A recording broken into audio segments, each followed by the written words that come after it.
오늘 설교 제목이 뭡니까? 예, 우리 눈이 그냥 현실만 보이는 눈이 아니라 믿음으로 보이지 않는 세계를 보는 그 믿음의 눈이 우리에게 있어야 됩니다. 히브리서 11장 1절 말씀을 보시면 믿음은 바라는 것들의 실상이요 보이지 않는 것들의 증거라고 했습니다. 믿음의 눈이 있는 사람들은 바라는 것들의 실상이 뭔지 보이지 않는 것들의 증거가 뭔지를 볼 수 있게 된다는 겁니다. 여러분, 하나님께서 이스라엘 백성들을 가나안 땅으로 이제 인도하셨습니다. 홍해를 건너서 가나안 땅에 바란 광야에 이르렀을 때에 모세가 지파당 한 명씩을 뽑아서 12명을 가나안 땅을 위한 정탐꾼으로 보냅니다. 그 12명이 가나안 땅을 정탐하고 40일 동안 무려 40일을 자기들이 들어가게 될 그 가나안 땅을 다 정탐하고 돌아왔습니다. 12명이 돌아와서 보고를 합니다. 10명이 먼저 보고를 하는데 이 10명은 어떤 사람들이었습니까? 눈에 보이는 대로 본 사람들, 눈에 보이는 것만 본 사람들입니다. 이 10명은 이 부정적인 보고를 할 수밖에 없습니다. 그들은 키가 장대하고 또 이 철병거를 가졌기 때문에 우리는 절대로 그들을 이길 수 없습니다. 그렇게 보고를 합니다. 여호수아와 갈렙은 전혀 다른 이야기를 합니다. 비록 그들이 장대하고 철병거를 가진 강한 민족이지만 하나님이 우리와 함께 하십니다. 그들은 우리의 밥입니다. 그렇게 이야기를 하는 거예요. 여호수아와 갈렙은 어떤 눈으로 봤습니까? 육안으로 본 것이 아니고 믿음의 눈으로 그 땅을 바라본 겁니다.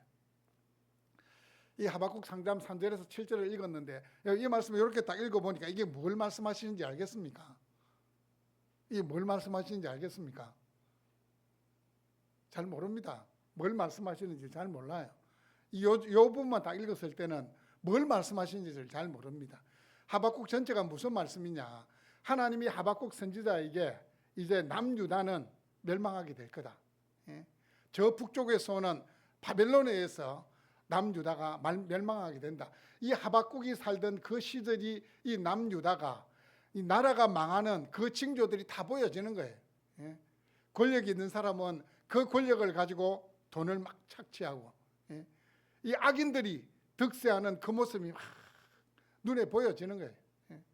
그래서 이 하박국이 탄식을 하는 겁니다. 자기 눈에 보여지는 자기 조국의 현실을 바라보면서 탄식을 하시는데 내가 부러지져도 주께서 듣지 아니하시니 어느 때까지리까? 그 말은 이 하박국 선지자는 그래도 이 남유다 하나님이 선택하신 이 백성들이 살고 있는 이 조국이 그래도 바로 돼야 되는데 하나님 이게 뭡니까? 하나님 좀 바로 잡아 주십시오. 하나님 좀 간섭해 주십시오라고 계속 부르짖어 기도하는데 하나님이 그 기도에 응답을 안 한다는 겁니다. 또 이렇게 이야기합니다. 어찌하여 내게 죄악을 보게 하시며 패악을 눈으로 보게 하시나이까? 자기가 쳐다보는 것은 다 죄 짓는 모습밖에 안 보인다는 겁니다. 하나님 그렇게 따지듯이 묻습니다. 악인이 자기보다 어려운 사람을 삼키는데도 잠잠하시나이까? 여러 나라를 무자비하게 멸망시키는 것이 옳으니까? 하나님, 우리는 그래도 하나님을 아는 나라인데 하나님을 모르는 나라가 우리나라를 침략해서 우리나라를 이스라엘을 무너뜨리는 게 그게 맞습니까? 이 하박국이 절망하며 절규하고 있습니다. 인간적인 눈으로 바라볼 때 하나님은 뭐하는 하나님이냐? 침묵하시는 하나님입니다. 하박국 선지자의 눈에 보이는 하나님은 어떤 하나님이요? 침묵하시는 하나님. 입 딱 닫고 아무 말도 안 하시는 하나님. 우리 그런 거 있잖아요. 이렇게 함께 자라다 보면 이 형제끼리 특별히 큰 형이 동생을 막 때립니다. 그냥 이렇게 심심풀이로 동생을 막 때리는데 엄마가 그걸 보고도 못 본 척해요. 못 본 척해요. 분명히 동생은 맞을 행동을 하지 않았어요. 그 상황인 거예요 지금. 자기가 볼 때는 이 만든 동생보다도 때리는 형이 더 나쁜 사람인데 이제 바빌론이라는 나라가 더 나쁜데도 그 나라를 가지고 이 남유다를 하나님 멸하려고 하니까 이 막 하박국 선지자의 마음에는 막 화가 올라오는 겁니다. 하나님 지금 이게 맞습니까? 이게 맞습니까? 예? 그런데 지금 하나님 뭐하고 계십니까? 딱 침묵하고 계시는 거예요. 예? 선택받은 백성들이 살아가고 있는 이 땅에 율법이라는 건 문자로만 남아있지 도무지 백성들의 삶에서는 쳐다볼 수가 없고, 도덕과 윤리는 땅에 떨어져 있고, 예? 정의는 없고 불의만 판을 치는 그 사회상을 바라보면서 그렇게 탄식하며 기도하는데도 하나님 응답을 안 하신다는 겁니다. 그런데 이제 2장 말씀으로 넘어가 보시면 이 하박국 선지자가 현실을 초월하여 역사하시는 그 하나님을 믿음의 눈으로 보게 됩니다. 믿음의 눈이 열리게 돼요. 이제 오늘 말씀은 이제 3장 말씀인데, 드디어 침묵하시는 하나님이 아니라 원대한 계획을 가지시고 치밀하게 계획하시고 섭리하시는 그 하나님을 깨닫고는 그 하나님께 지금 신앙을 고백해요. 지금 하나님께 기도하는 내용입니다. 이 내용이 하나님이 어떠한 분이신지를 알고 그 하나님께 기도이자 신앙의 고백을 올리고 있는 내용이 바로 우리가 읽었던 이 말씀입니다. 여러분, 하박국 선지자가 경험한 하나님은, 이 하박국 선지자가 발견한 하나님은 먼 발치에서 이렇게 쳐다보고 관망만 하시는 하나님이 아니라 직접 역사의 현장에 오셔서 자신의 백성들을 위해서 일하시는 하나님이십니다. 이 하박국 선지자가 역사의 현장에 오셔서 자신의 백성들을 위해서 일하시는 하나님을 이렇게 고백하고 있습니다. 1장에서 막 절규하던 그 선지자가 하나님 어느 때까지 침묵하십니까? 라고 절규하던 이 선지자가 이 하박국 3장 3절에서 그 하나님을 향해서 이렇게 고백합니다. 하나님이 대만에서부터 오시며 거룩한 자가 바란산에서부터 오시도다 셀라. 이렇게 하면 또 이게 무슨 말인지 잘 모르겠습니다.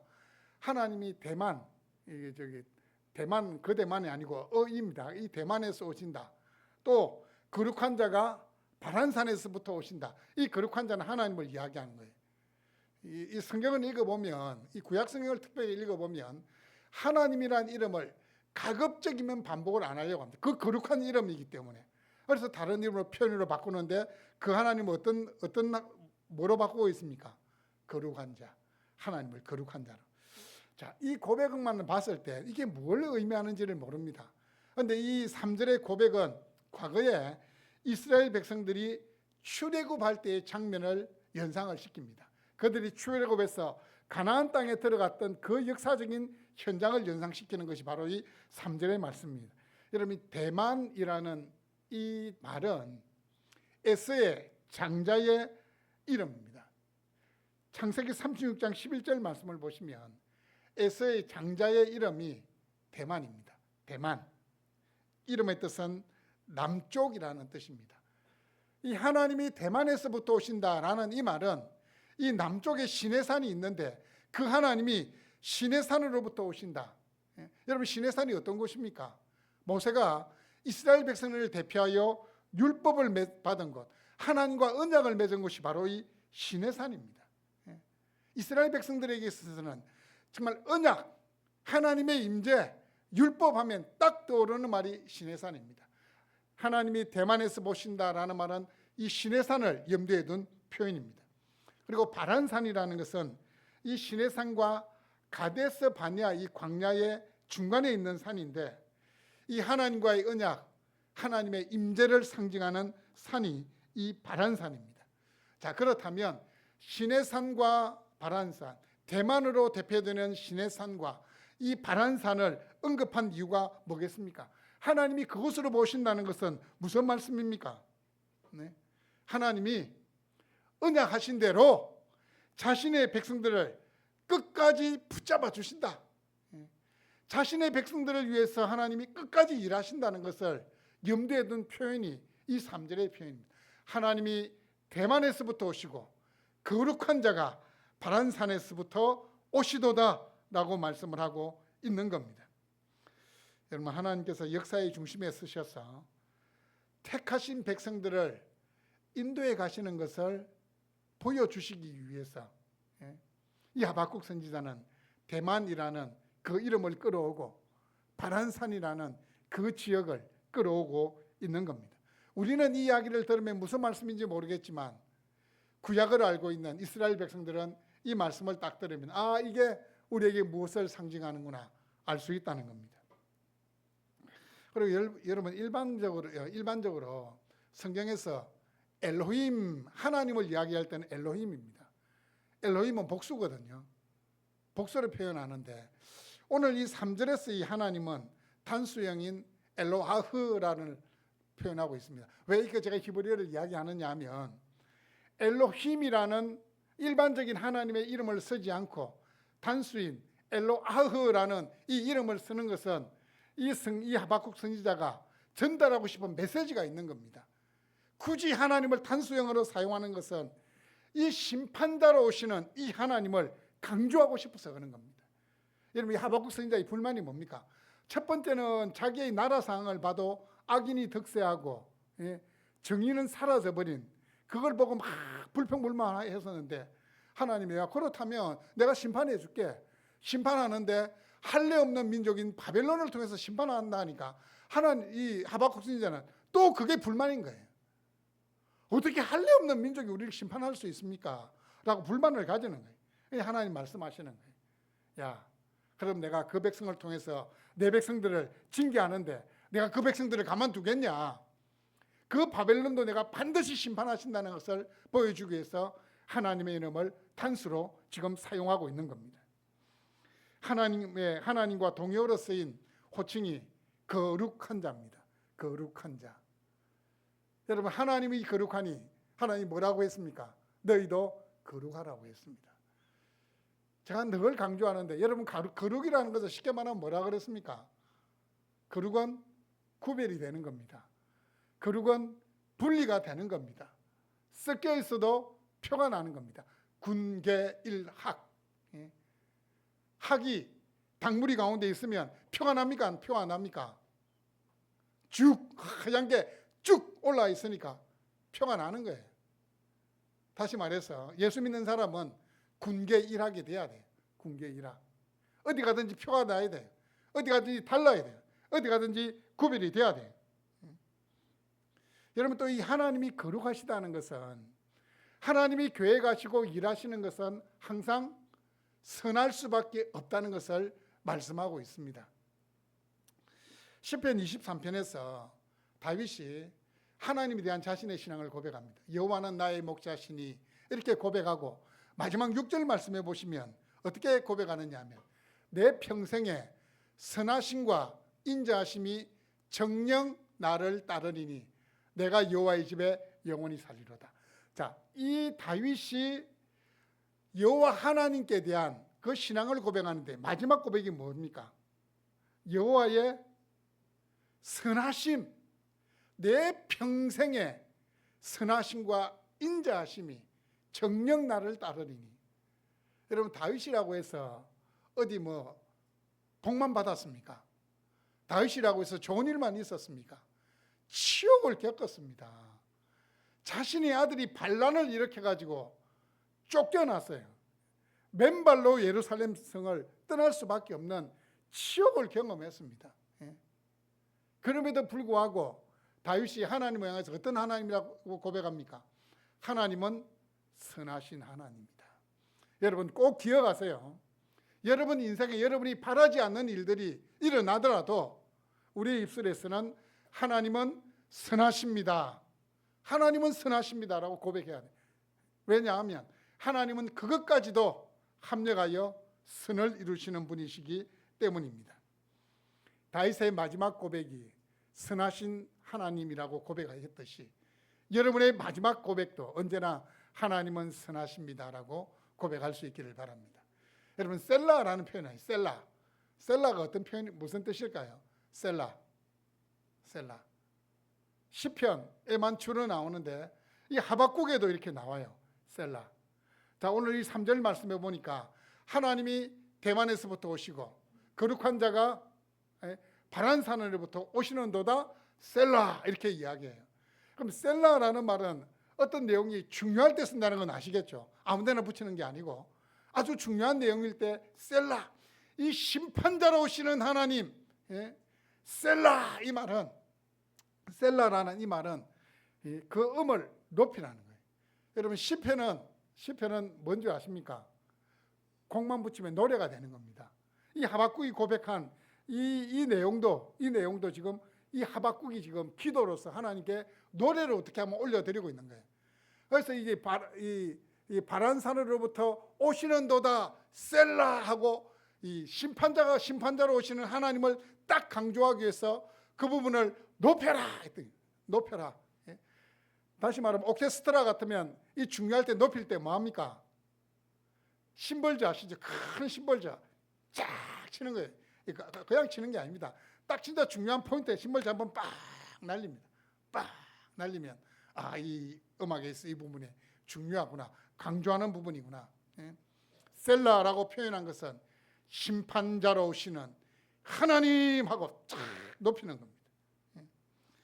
여러분 인류 역사의 중심에서 일하시는 하나님을 다음과 같이 표현하고 있습니다. 4절에 보시면 그의 광명이 햇빛 같고 광선이 그의 손에서 나오니 그의 권능이 그 속에 감추었도다. 또 그 앞에 말씀을 보시면 그의 영광이 하늘을 덮었고 그의 찬송이 세계에 가득하도다. 하나님께서 지금 심판주로 오시는데 어떻게 오시는지를 이렇게 설명을 하고 있는 내용입니다.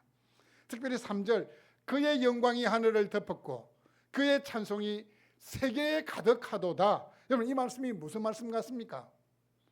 하나님께서 심판주로 임하시는데 그 하나님의 영광과 위엄이 온 우주와 만물을 가득 채우고 있다는 겁니다. 여러분 2장 14절에 보시면 하박국이 하나님에 대해서 깨달음을 얻고는 이런 고백을 합니다.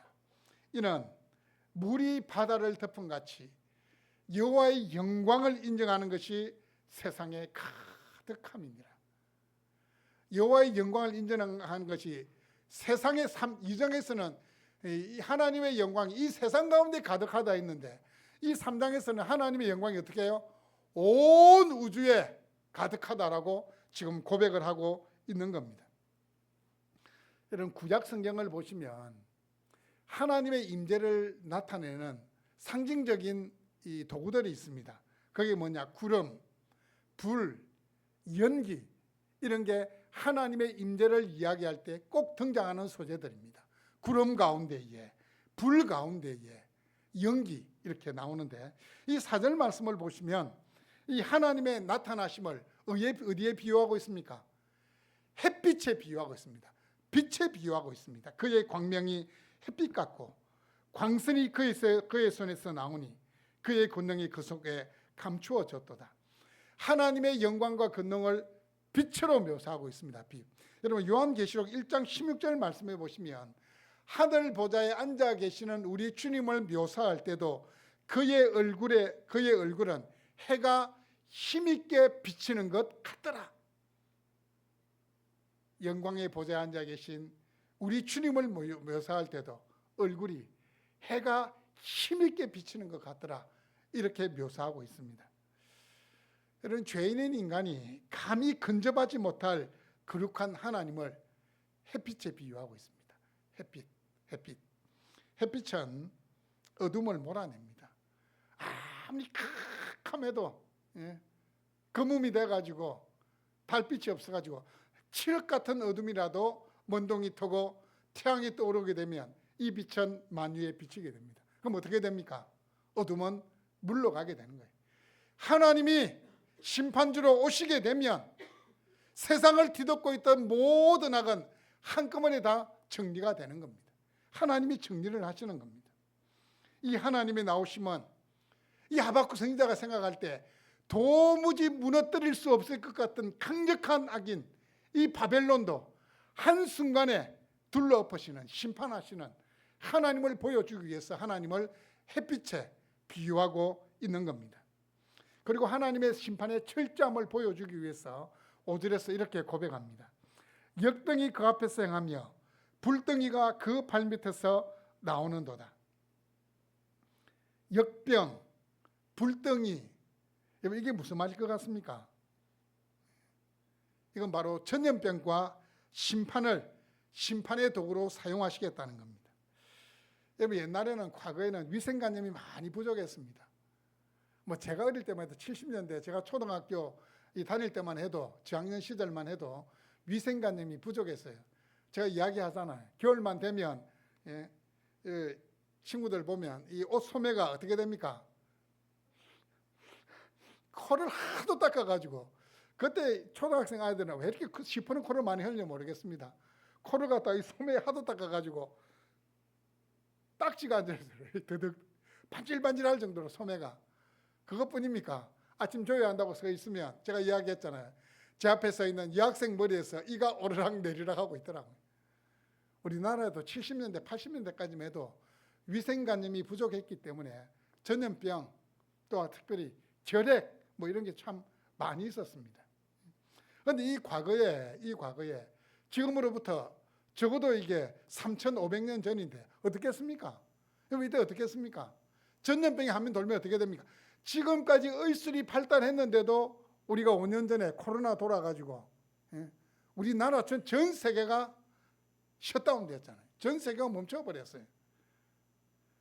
이때 전염병이 돈다? 이건 속수무책인 겁니다.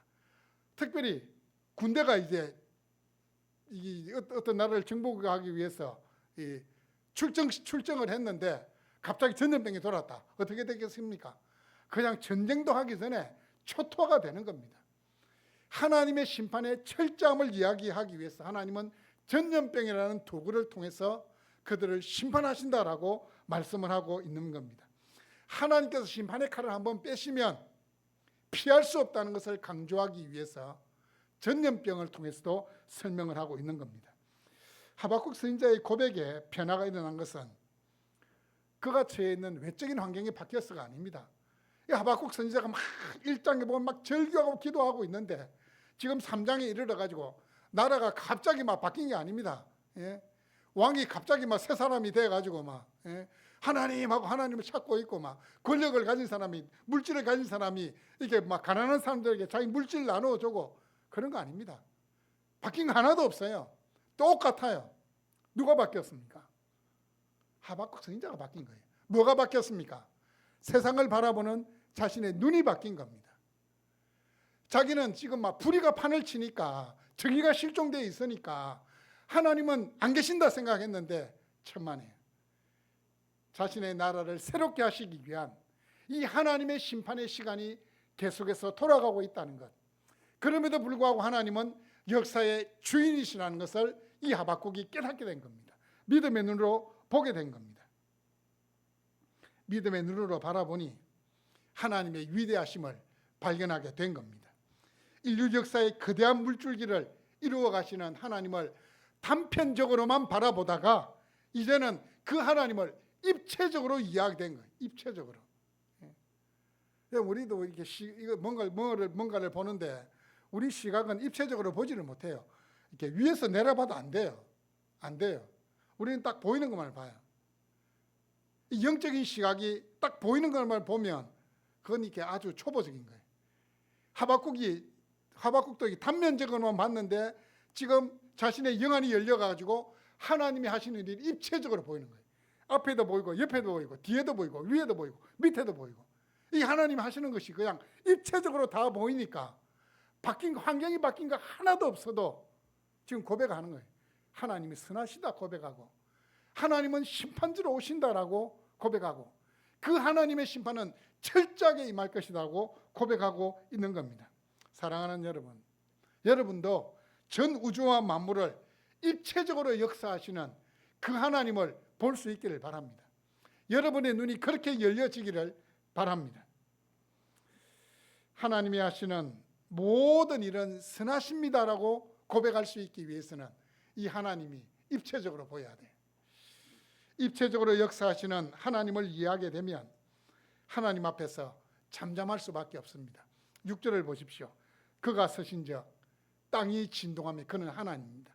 하나님이 서신적 심판주로 오신 하나님이 서신적 땅이 진동하고 그가 보신적 심판주 되신 하나님이 보신적 나라가 전율하며 벌벌벌벌 떤다는 겁니다.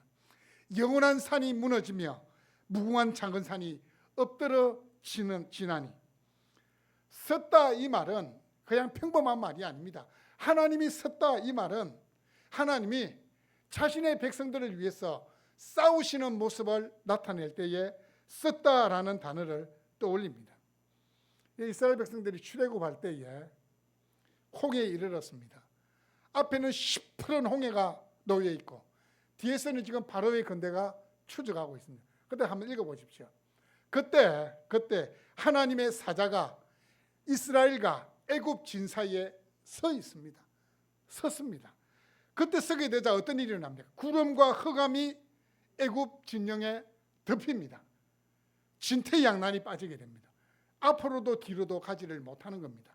딱 애굽 군대가 이스라엘 백성 쪽으로 못 오도록 막아봅니다. 그때 하나님이 딱 서 계신 그 모습하고 지금 이 하박국 3장 6절에서 서신적하는 단어하고 똑같은 단어입니다. 하나님 지금 자신의 백성들을 위해서 일하고 계시는 겁니다. 서신적이라는 이 표현은 인간 역사에 구속사를 진행시키기 위한 하나님의 강력한 개입을 보여주는 것이 서신적, 섰다라는 이 말입니다. 하나님께서 서신이 모든 피조물은 잠잠할 수밖에 없습니다. 하나님이 애국 군대를 홍해에 수장시킨 그 사건을 두고 주변에 있는 가나안 이 나라들은 벌벌벌 떨 수밖에 없었습니다. 하나님이 개입하시면 천하의 모든 권세도 무기력해질 수밖에 없습니다. 영원한 산이 무너지며 무궁한 작은 산이 엎드러지나니. 여러분 고대 근동 사람들은 산과 언덕을 우주를 지탱하는 기둥이라고 생각했습니다. 하늘이 이제 있는데 이게 무너지지 않고 있는 것은 높은 산이나 언덕이 기둥이 돼가지고 이렇게 지탱을 해주고 있기 때문에 무너지지 않는다고 이렇게 생각을 했는데 영원한 산, 무궁한 작은 산 이것들이 상징하는 게 뭘까요? 지금 이 하박국 선지자가 이야기하고 있는 이 영원한 산과 무궁한 작은 산은 나라들을 상징합니다. 나라를 상징합니다. 어떤 나라요? 강대국이 돼가지고 멸망하지 않을 것 같은 나라를 이야기합니다.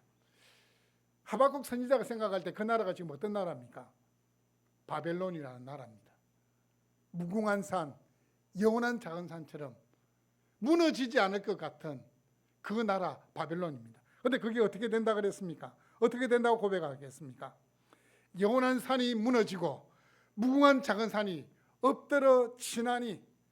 이 이스라엘을 둘러싸고 있는 애굽이나 아수르나 바벨론 같은 이 강대국들도 다 하나님이 심판의 칼을 뽑으시면 멸망할 수밖에 없다라고 이야기를 하고 있습니다. 사랑하는 여러분 지금 여러분의 보이는 나라들이 있잖아요. 지금 이 지구상에서 가장 강력한 나라가 어디입니까? 미국이라는 나라인데 미국이 패권을 진 지가 그래도 한 200년 가까이 된 것 같아요. 미국이 아마 건국 250주년이 올렸던가. 미국이 패권을 진 지가 한 200년 가까이 다 돼가는 것 같아요. 그럼 그전에는 어떤 나라겠습니까?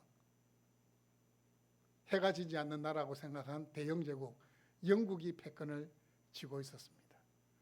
그 앞으로 가보면 또 프랑스가 나폴레옹 때 유럽 전체를 이렇게 막 지배하는 무시무시한 대국이었습니다.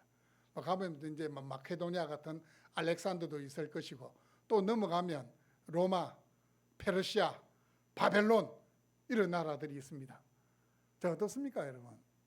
지금 미국 빼고 이렇게 흔적이 좀 남아 있습니까? 애굽은 구약 성경을 읽어보면 애굽이 진짜 대국이었는데 흔적은 남아 있어요. 이집트라는 나라로 남아 있지만 여러분 이집트가 지금 전 세계 200개 나라라고 생각하면 한 몇 번째 되겠습니까? 영향력이 너무 미비합니다. 미미해요. 진짜 흔적만 남은 좀. 페르시아는 어디 있습니까? 바벨론은 어디 있습니까? 없어요. 중동 지역에 그냥 나라 다 쪼개지고 그냥 유산만 좀 남아 있을지 모르겠지만 흔적이 없어요. 그렇게 패권을 쥐고 바벨론의 나라 그렇게 강성했는데도 하나님이 심판의 칼을 빼시니까 흔적도 없이 무너지는 겁니다. 지금 미국이 패권을 쥐고 있지만 여러분 미국의 이 패권도 영원하지 않습니다. 영원한 산, 무궁한 산도 다 무너지게 된다고 말씀을 하고 있는 겁니다. 그렇다면 우리가 의지해야 될 대상은 누굽니까? 우리 하나님밖에 없습니다. 영원히 흔들리지 않는 견고한 산 하나님밖에 없다는 겁니다. 이 세상의 나라는 결코 영원하지도 안전하지도 않습니다. 지금 미국이 큰 소리 치고 있지만 미국도 언젠가는 옛날의 추억을 떠올리는 나라로 전락하게 될 것입니다. 7절에서 드디어 선지자가 자신의 눈으로 하나님의 의미하신 심판 앞에 세상의 나라와 권세들이 망하게 될 것을 바라봅니다. 내가 본즉 구산의 장막이 환난을 당하고 미디안의 땅에 휘장이 흔들리는도다. 구산, 미디안, 이스라엘 역사에 있어서 가장 이스라엘을 많이 괴롭힌 종족들이 구산이고 미디안입니다. 특별히 미디안은 이스라엘이 출애굽에서 광야에서 생활할 때에 이스라엘 백성들로 하여금 우상 숭배와 행음에 빠지도록 미혹했던 족속이 미디안입니다. 이 구산과 미디안이 환난을 당하고 휘장이 흔들린다, 이 말은 지금 이스라엘 나라를 바라볼 때는 도무지 소망이 없는 것 같이 보이지만 이 이스라엘 백성들이 광야에서 생활할 때 무슨 소망이 있었습니까? 물론 하나님이 40년 인도해 주셨지만 솔직히 그들이 정말 힘들었잖아요. 약속의 땅에 들어간다 했는데 돌고 도는 세월을 계속하고 있으니까 많은 사람들이 패배의 속에 빠져 있었습니다. 하지만 결국 어떻게 했습니까? 하나님이 그들을 가나안 땅의 주인으로 삼았듯이 구산이, 미디안이 흔들리고 멸망한다는 것은 지금 이 이스라엘을 하나님이 다시 한번 새롭게 주시겠다라는 사실을 보여주는 것이 바로 이 말씀입니다. 여러분, 세상은 덧없는 것 같고 불안정하고 불안전합니다. 우리가 영원히 의지하고 우리를 영원토록 견고하게 지탱할 만한 것, 이 세상에는 없습니다. 우리가 손을 뻗어서 잡아야 될 것, 이 세상에는 없다는 겁니다. 하지만 이 세상 넘어 계신 하나님은 우리가 영원히 의지해야 될 대상이고 우리의 삶을 영원토록 견고케 해줄 유일한 분이십니다. 그렇기에 그를 의지하는 자는 심판날에 땅이 요동하고 산이 무너져 내려도 결코 멸망하지 아니하고 안전하게 보호받게 될 것입니다. 하나님은 역사의 모순 앞에서 울부짖고 절규하는 한 선지자의 처절함을 외면하시는 분이 아니십니다. 하나님은 그로 하여금 믿음의 눈을 열어 이 세상의 역사를 입체적으로 역사하시는 그 하나님을 보게 하셨습니다. 우리 가운데 믿음의 눈이 회복되면 역사의 주인 되시는 하나님께서 우리를 향하여 놀라운 계획을 가지고 계시고 그 일을 이루어 가시기 위해서 지금도 일하고 계시는 그 하나님의 열심을 볼 수 있게 됩니다. 그것도 그냥 입체적으로 보게 됩니다. 하나님의 일하심을 입체적으로 보게 됩니다. 사랑하는 여러분, 믿음은 현실을 부정하는 눈이 아닙니다. 믿음은 현실보다 더 크신 하나님을 더 또록또록하게 보는 것이 믿음의 눈입니다. 눈앞에 세상은 흔들려도 하나님은 흔들리신 적이 없습니다. 그러므로 오늘도 우리는 보이는 것에 얽매이지 말고 역사의 한복판에서 지금도 일하고 계시는 그 하나님을 바라보며 담대하게 나아가야 합니다. 세상은 무너져도 하나님의 계획은 무너지지 않습니다. 믿음의 눈을 들어 만유보다 크신 하나님께 시선을 고정할 수 있기를 바랍니다. 그리고 기도하십시오. 하나님이 하시는 일을 단면적으로 보는 것이 아니라 입체적으로 볼 수 있는 믿음의 눈을 열어주십시오라고 기도하실 수 있기를 바랍니다. 그렇게 되면 그의 영광이 하늘을 덮고 그의 찬송이 세계에 가득하도다. 온 우주에 충만한 하나님의 영광과 권능을 보게 될 것입니다. 이 하박국의 고백이 바로 여러분의 고백이 될 줄로 믿습니다. 아멘.